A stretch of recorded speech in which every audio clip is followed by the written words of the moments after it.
young generation, for their benefit, should learn from our tragedy. Because what happened once to us can happen again. The only alternative is tolerance. Wiesenthal toured the new center this morning with Governor Brown. In 1977, the Simon Wiesenthal Center was founded in Los Angeles to build on the vision of the legendary Nazi hunter. It's true that the Nazis, their principal targets were the Jews. But bigots, if you leave it up to them, on a Tuesday it may be the Jews, and on a Wednesday it'll be somebody else.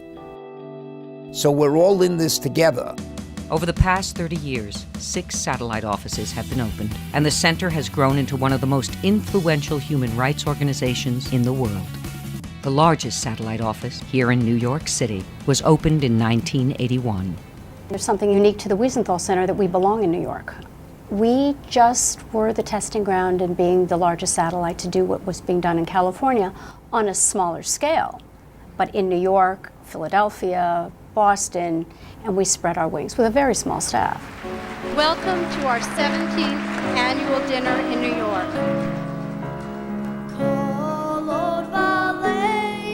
To accept such an award, especially one which carries the great name of Simon Wiesenthal on its banner, is a formidable lesson in modesty.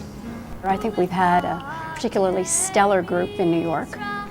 Extremely worthwhile in what they've done in the area of human rights, humanitarian issues. But you let me in, Irish rock star. Wow. I'm particularly delighted with this award because it's named after a man who made it his mission to see that the evils we know about should never again be inflicted on mankind. You see a civilian die, a Jewish civilian, oh, the Jewish man died. It's a great honor to kill one of these people. I think the Simon Wiesenthal Center is more necessary than it's ever been before.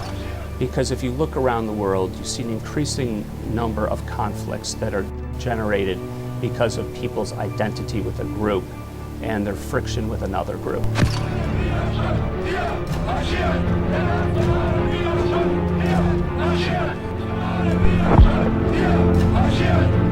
So at a very basic level, the root of a lot of the conflict in this world right now is because people are intolerant. We thought it would never happen again, but it happens, and it has happened, and it is happening. My grandmother is a Holocaust survivor. My father was a Holocaust survivor. The latest addition to the Wiesenthal family, Generations Against Genocide, was founded by children and grandchildren of Holocaust survivors, drawing upon the lessons of the Holocaust to bring attention to the plight of genocide victims worldwide. You know, Simon spoke out against the Cambodian genocide and the Rwandan genocide and what was going on in Bosnia and Rwanda, but he did not live long enough to speak out against Darfur. We, as second and third generations, should pick up where he left off. In 1995, there was one hate site on the internet. Today, the center carefully monitors thousands each year. With the advent of the internet, hate changed from revisionism against the Holocaust. We had the neo-Nazi groups. This office became the research part of our CD-ROM and digital hate.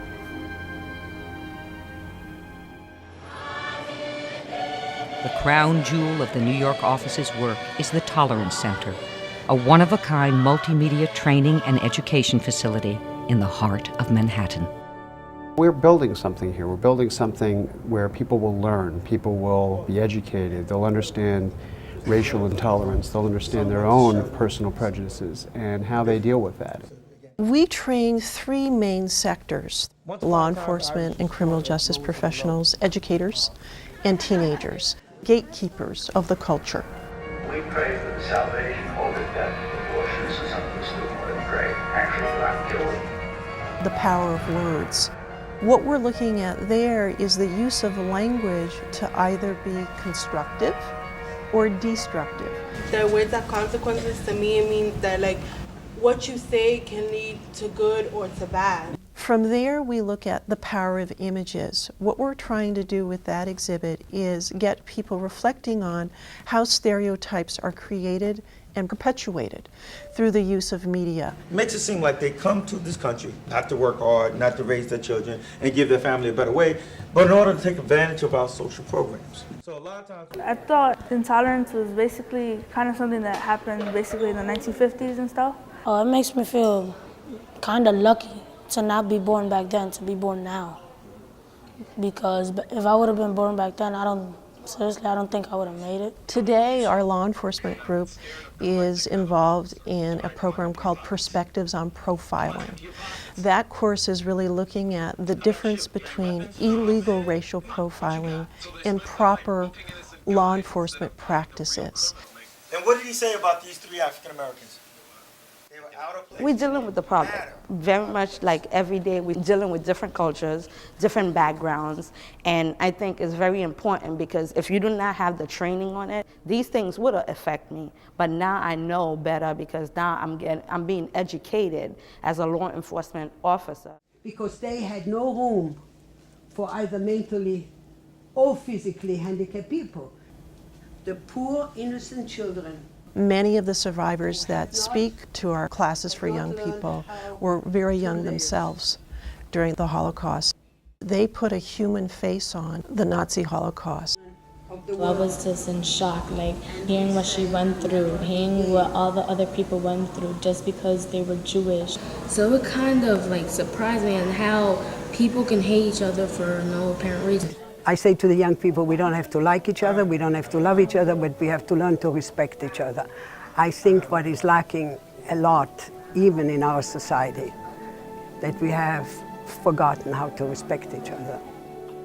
I think it scared me a lot. It made me realize that this isn't over. Like this could happen to us. Like there could be something like this happening to Americans. I can't be anything but an optimist because we can make the world better, one person at a time.